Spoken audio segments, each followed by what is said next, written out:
WellPoint CEO Angela Braly resigned given pressure from unhappy investors.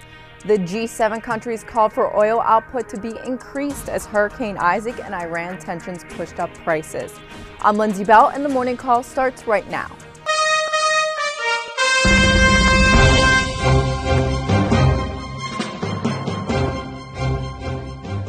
Good morning. Who am I? I'm Scott Redler. Who am I? Scott Redler, Chief Strategic Officer. Who's about to be going on vacation, so I'm already in vacation mode. So anyway, I am the Chief Strategic Officer of T3Live.com. And I'm Lindsey Bell with The Street, and together we bring you the Morning Call Express. The market looks like it's opening. I'm on vacation too. So futures are pointing to another flat day, which, 6 of the last 7 days we've been down. The market's been down on light volumes, but some of the leaders are hanging in there. What's your game plan? Well, everyone wants to focus on, we've been down 6 out of 7 days, but meanwhile, we're still about 1.5% off the highs. So the question is this, okay, we're heading into Big Ben's speech on Friday. We have the ECB coming out next week. The whole thesis that people have been talking about this year is growth slowing. And there's been data supporting it, obviously, around the world. So there are a lot of bears out there growling, but if that's kept you out of the markets, which has been an unbelievable year where both the NASDAQ, the S&P, everything's up over 10%, you're not doing so well. So the bears think they're going to get vindication right now because Big Ben's not going to deliver, or Europe won't, they're going to jawbone and not do actions. So if that's going to happen, there are levels to watch to figure out, if we're going to break or we're not going to break. And that's what I'm looking at.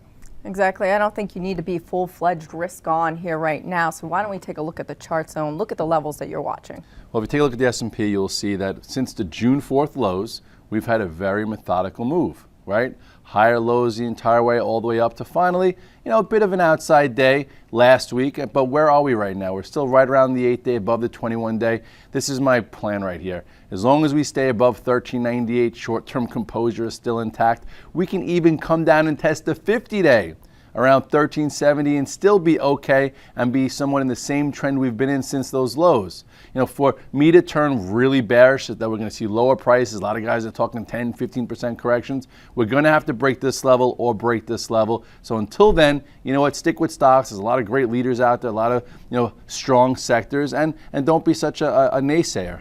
And for the concerns over slowing growth, we are seeing that the retail sector has actually been really strong. Yesterday, the RTH hit a multi-year high. Yep, multi-year high showing you can pick relatively strong sectors. You look at the RTHs right here, big group, boom, at the highs. We've had many different buy prices along the way, and it's continued to go higher. This was one breakout that pulled in and continued, and we're above the 8-day, we're above the 21-day. You look at the home builders, still a lot to like there.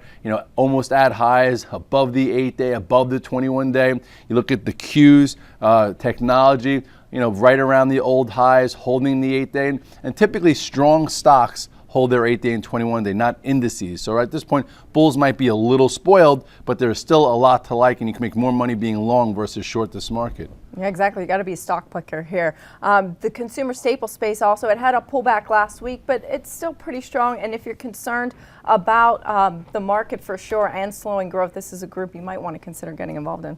Yeah, and this one isn't having a blockbuster move. It's a bit more conservative, but also above the 8-day, above the 21-day. Stocks within that group are also providing alpha if you pick the right one. So again, having that equity plan has been making sense. Well, we're going to get into all this in a lot more detail in the long form version, so be sure to stay tuned for that.